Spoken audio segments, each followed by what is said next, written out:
हर हर महादेव। आज महाशिवरात्रि के इस दिव्य पर्व पर हम आपको लेकर चल रहे हैं भगवान शिव के उस पवित्र धाम की ओर जहां स्वयं भोलेनाथ ज्योतिर्लिंग के रूप में विराजमान हैं। श्री केदारनाथ मंदिर हिमालय की गोद में लगभग 3584 मीटर की ऊंचाई पर स्थित यह मंदिर 12 ज्योतिर्लिंगों में से एक है।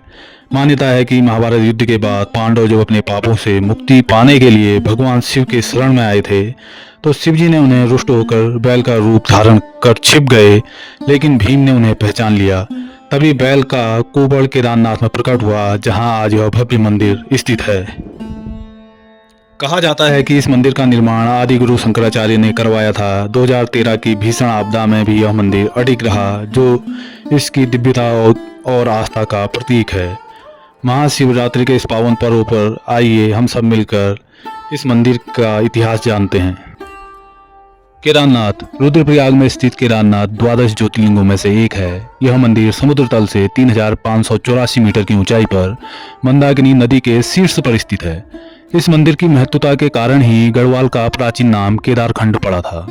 ज्ञात रहे कि यह मंदिर खड़चाखंड, भरतखंड और केदारनाथ शिखरों के मध्य में स्थित है।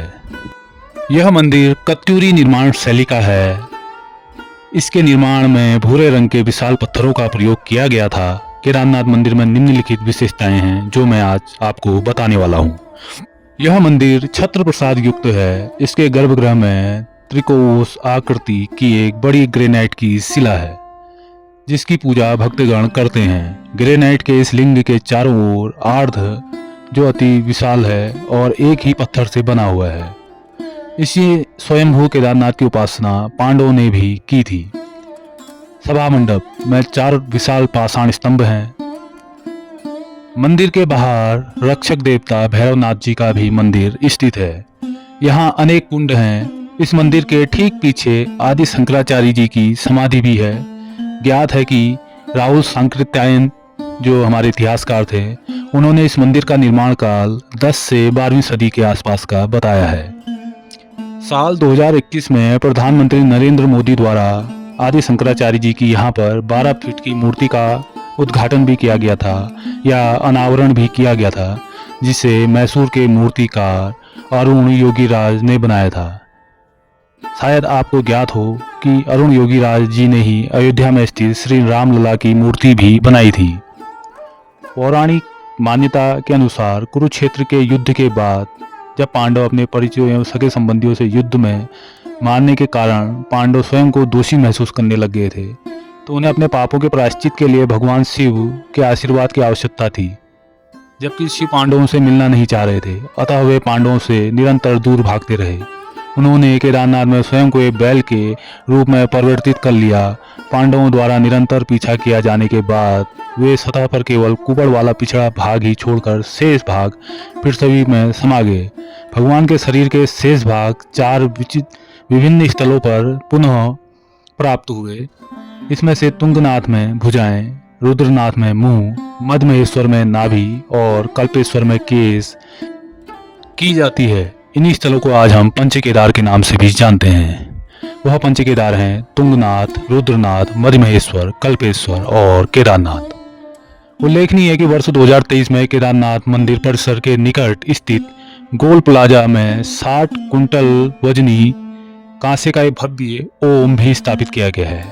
ओम की आकृति स्थापित की गई है। पंच केदारों में से 3 केदार केदारनाथ, तुंगनाथ, मधमहेश्वर यह रुद्रप्रयाग जिले में ही पड़ते हैं तथा अन्य 2 चमोली जनपद के अंतर्गत आते हैं, जिनमें है कल्पेश्वर और मधमहेश्वर। कल्पेश्वर तथा रुद्रनाथ यह चमोली जनपद के अंतर्गत आते हैं। केदारनाथ को प्रथम केदार के रूप में पूजा जाता है तथा द्वितीय केदार के रूप में मधमहेश्वर नाथ को पूजा जाता है। तृतीय केदार तुंगनाथ जी को पूजा जाता है।